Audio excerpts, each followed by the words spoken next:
Hello, folks. Welcome to the Britt Kanawha West Hancock Athletics Podcast. This is like what 5 o'clock on a Friday night. I messaged Rick and I said, "Hey, Rick, we got to do a quick podcast here because there's something cool going on that involves Mr. Sanger here." So, episode 143, September 26th, 2025, and I have the privilege and honor to make, like I said, a really cool announcement for Mr. Sanger here. Rick, how you doing today? I'm doing well, Dan. Thanks Good. for having me. You bet. Real quick here, I'm not going to go through all my sponsors tonight, but my lifetime sponsors, Honoring Legends sponsors are all up on my screen. So thank you again for making the podcast a worthwhile endeavor. All the sponsors give money towards the Sanger Legacy Fund. So if you want to be a sponsor or give to the Legacy Fund, you can go to sangerstrong.com. All right, here we go, Rick. Here's the big announcement. First of all, Rick's a 1992 West Hancock graduate, the son of Britt West Hancock legends Linda Sanger and the late great Coach Bob Sanger. Rick, you're one of the best athletes in school history, and you get a pretty cool accolade to add to your resume. About 10 days ago, maybe a week and a half ago, I got an email from the Iowa High School Athletic Association's Information and Communications Director, Chris Quayler. I don't remember how to say his last name, Chris. Yeah. Hmm. And he wanted to let me know that Rick Sanger is going to be a part of the 2025 Iowa High School Football Hall of Fame class. So, congratulations, Rick. You're a Hall of Famer once again. You're in the Central Hall of Fame. Now you're in the Iowa High School Hall of Fame. So, congrats. And how do you feel about that? Well, thanks, Dan. That was pretty humbling. It's a great honor to be inducted into the High School Hall of Fame. A lot of great football players and coaches over the years that are in the Iowa High School Hall of Fame. So it's uh, it's a great honor. You bet. And your brother Kevin got in, was it 2020, I Yeah, believe? it was COVID. Yeah, 20. I think he's actually in the 2020 class, Yep. but they didn't do the induction until 2021 with Yep. COVID. Yep. So you and older brother Kevin are now going to officially be Iowa High School Football Hall of Famers for the state of Iowa. Unidome, November 21st, Class 5A state title game. At halftime is when you'll be honored. We don't even know the other honorees. There's usually, I think, four total honorees each year. Haven't seen any of that information, so more information to come on that. But again, congrats. And just want to do a quick run through of Rick's high school and college accolades that got him to this point. So you played for your dad and Coach Gene Perkins from 1988 to 1991. Made the semifinals in 88, two trips to the first round of the playoffs in 1990 and 91.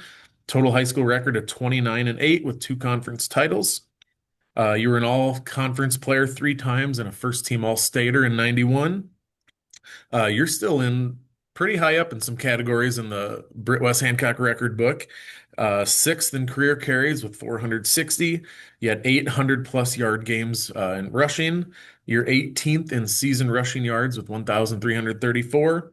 Three seasons with 500 or more career rushing or career 500 or more rushing yards in a season. You're seventh all time still in career rushing yards with 3,005 yards, tied for 22nd in career rushing touchdowns with 25, and you had 183 career tackles, which is still 27th all time on the school record book. Talk about playing for your dad. You got to play with Kevin for 1 year and just being a part of some of those good Britt West Hancock teams.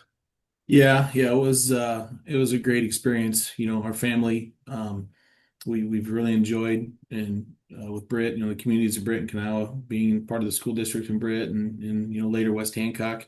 Um, Obviously, it's pretty near and dear to our hearts. A lot of ties, right? My brother still is a head coach and continuing having a lot of success up there and kind of keeping things going.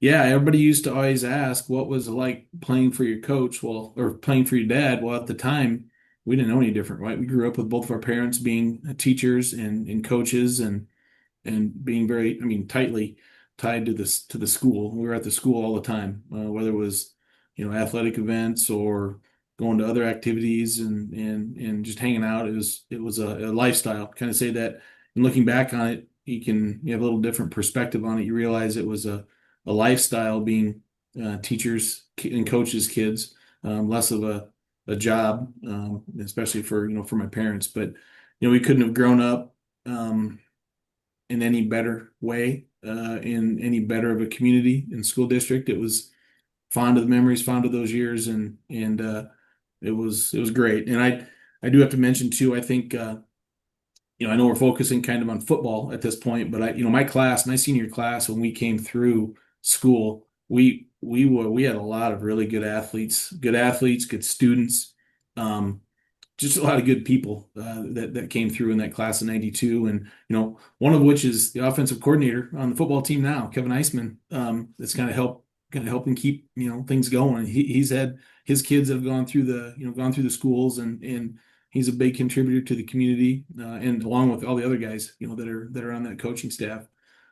So yeah, it was wonderful growing up in Britt, being part of the Britt, and then later West Hancock communities and schools and all the activities and success that we had. Well, those years and a lot of years since then. Talk about Coach Perkins for a little bit. When people hear Sanger, they think defense. You guys all played linebacker at Central, That's right. and a lot of your ties to your success in college went back to the guy you played defense for in high school, and that was Coach Perkins. Absolutely, Coach Perkins. He and my dad, long time um, coaches together. Perkins was great, very analytical, very good at putting together defensive schemes. When we played against some of the other teams, it was wonderful playing for Coach Perkins, and taught us a lot. Obviously, we went on to play, like you said, a lot of us have played defense at the college ranks when we moved on, and we attribute a lot of that success to Coach Perkins, and then just, I mean, our families, the Perkins families and our family has been, um, wonderful friends, and over the years, and they're can't say enough about them, Coach Perkins and their family. They've been great. Younger brother Jeff was really good friends with Steve. He's had success down there in Madrid, and kind of continued on some of that football legacy. You bet. And college, he went on to Central College. That's where your brother Kevin went, and it started that pipeline of Jeff went, and then Mark went, and then of course 30 to 40 probably other Britt and Kanawha guys, West Hancock guys went to Central. Don DeWard was the D coordinator there. He's a Kanawha Yep. guy. Yep. Um, you're in the Central College Hall of Fame, 2014, 2015, I believe you got put in there. I think that sounds Um, right about that time. Yep, you were a finalist for the Gallardi Award, which is the D3 Heisman equivalent, named after John Gallardi, the St. John's coach that was there for literally 60 years. You were a two-time All-American at Central in 1994 and 95. Your teams were 38 and 4, won two conference titles, three trips to the NCAA playoffs. You had 373 career tackles. 24 of those came in one game, which is still tied for a school record to this day. Um, Talk about some of your experiences, Coach Ward, Coach Skipper, and the central legacy that's been created through the Britt West Hancock pipeline. Yeah, a lot of similarities in programs. I think that was one of the big things that drew me to Central. I mean, and the fact my older brother was there, that helped as well. But yeah, I mean, a lot of similarities too between my dad, especially in hindsight, between my dad and Coach Skipper. He did things the right way with the program. Held kids and players accountable. Um, Expected the most out of them, and then Coach DeWard. He was a great defensive mind. Again, he pushed us to kind of get the most out of ourselves, and it was a great experience. I'm very fond of my years, and another place, fond of my years at Central, and another place that's near and dear to my heart, and all of ours in our family that played down there. So just wish we could have won a few more playoff games. That was the hard part. Exiting sometimes the playoffs early when we had some of the as good a teams as we did, both high school and college. But looking back on it, there were still some great teams that I was fortunate enough to get to play on. Yeah, and anyone that goes into a Hall of Fame as an individual is gonna deflect a little credit and aim it more towards their teammates and coaches. So, I mean, you had a lot of great teammates, a lot of great coaches, and everyone knows that it's not just one player out there. But man, you were a good one. Like I said, I should have done the math faster. You had almost like 500 some career tackles, 25 rushing touchdowns. You're one of seven Eagles to ever have 3,000 rushing yards. So, again, I just want to congratulate you on you're a 2025 Iowa High School Hall of Famer. And like I said, they only give that out to about four guys a year, five guys a year. That's pretty elite company to be in. So, when I got that email, like I said, about 10 days ago from Chris at the association, great day. I was like, oh, I, I can't wait for Rick to hear that news, and can't wait to get that out there. So, congrats again. Thank you. Yeah, I'll admit that wasn't the news I was expecting to get that day, but it was wonderful news to receive. You bet. Well, Rick, I messaged Rick, I don't know, 10 o'clock this morning. I said, there's no high school football game tonight, West Hancock wise. Yeah. First time since 1957, a Britt or West Hancock game has been canceled. Really? Huh. 1957, the last two games of the year got canceled due to a flu outbreak in northern Iowa. And it Huh. sounds like several games got canceled. Like towns were just down for the count with the flu.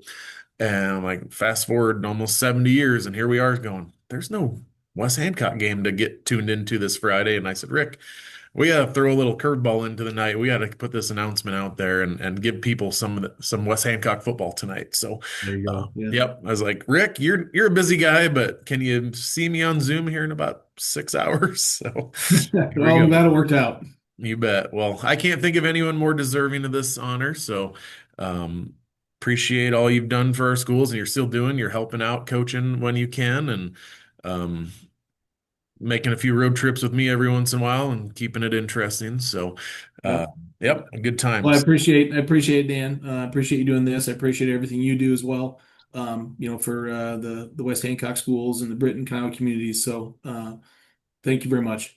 You bet. Well, there you have it, everybody. Once again, Rick Sanger, 2025 Iowa High School Football Hall of Famer, November 21st at the Unidome in Cedar Falls, 5A state title game, which fingers crossed, maybe hopefully Waukee Northwest is a part of that game. They're pretty good this year. Um, Yep, that'd be great. that'd be a great night. I hope to see a lot of people there. That'll be a good weekend of celebrating some high school football and Mr. Sanger here. So get up to the dome if you can to celebrate Rick and his accomplishments and all he's done for the sport of football in the state of Iowa. So, all right, Yeah, everybody. What's hopefully we'll have some games on Thursday too. I sure hope so. Yeah, it's been kind of speaking of tradition, that's become kind of a tradition. So That's right. That's you right. bet. All right. Well, thanks for tuning in, everybody. And Rick, congratulations again. Thank you very much. Go Eagles. Go Eagles.